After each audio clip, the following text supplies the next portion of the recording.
नमस्ते बच्चों। हम अनुपात पढ़ रहे थे और अनुपात में हमने लगभग 10 या 11 पार्ट पढ़ चुके हैं। अब हम आगे पढ़ते हैं। तो इसमें इस टाइप के क्वेश्चन वैसे जो कंपटीशन एग्जाम होते हैं, एसएससी या रेलवे ले लो या जो राजस्थान में जो पटवार एग्जाम होते हैं उस हिसाब से, तो हमारे पास जैसे क्वेश्चन है, तो क्वेश्चन है कि सोने की कीमत उसके भार के वर्ग के समानुपाती है। यदि सोना 2:3:4 के अनुपात में टूट जाए तो एक व्यक्ति को 5200 रुपए का नुकसान होता है। तो बताओ सोने की प्रारंभिक कीमत क्या थी।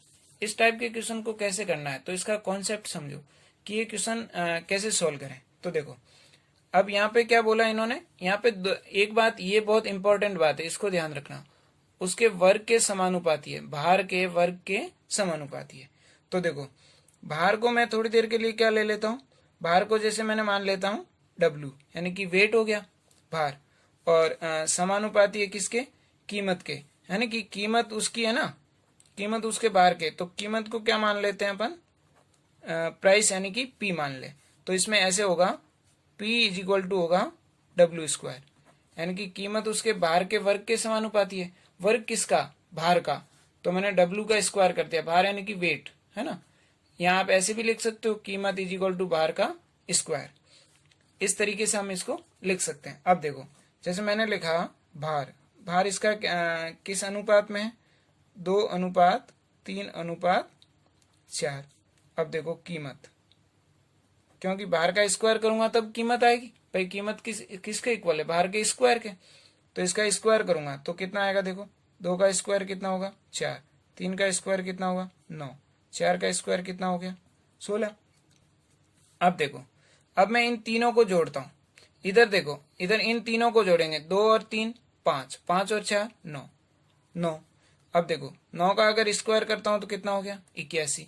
अब देखो इन तीनों को मैं ऐड कर रहा हूं, इन तीनों को ऐड करने में 16 और 9 कितने हो गए 25, 25 और 4 29। ये तो इन तीनों का सम आ गया, और इधर इस 9 को मैंने ऐड करके किया तो कितना आ गया 81। अब हमें इन दोनों का अंतर निकालना है कि टूटने पे अंतर, भाई ये तो कितना है, साबुत है, तब इसका कितना है 81, और ये ब्रेक हो गया यानी कि टूट गया। टूटने के बाद में कीमत कम होगी, कितनी कम हुई, अब 29 होगी, तो कितनी कम होगी, इन दोनों का डिफरेंस निकालते हैं। तो इसको जब माइनस करेंगे तो ये आ जाएगा हमारे पास 52। इन दोनों का डिफरेंस कितना आ गया हमारे पास 52। अब देखो, हमें क्वेश्चन में पूछा है कि सोने की प्रारंभिक कीमत क्या थी।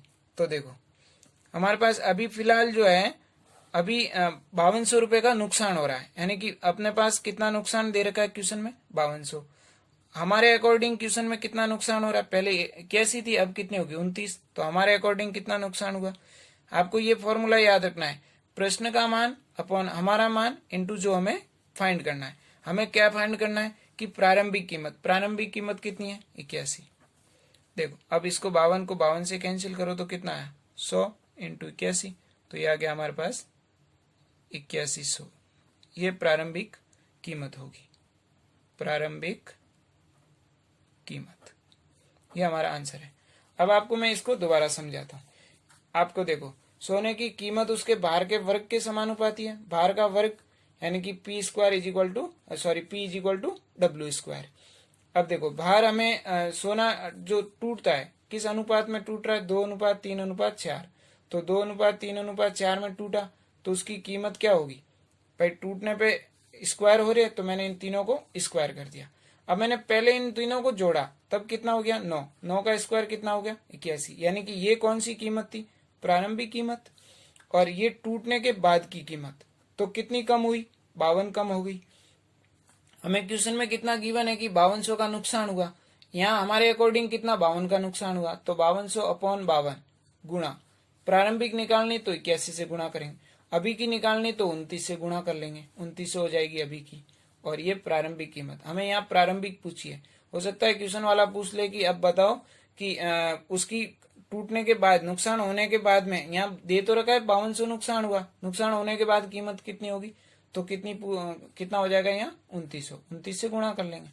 अब यहाँ पे 5200 गिवन है नुकसान, अगर यहाँ पे दूसरी गिवन होता हमें कि प्रारंभिक कीमत गिवन होती तो हम यहाँ पे 81 से भाग देते।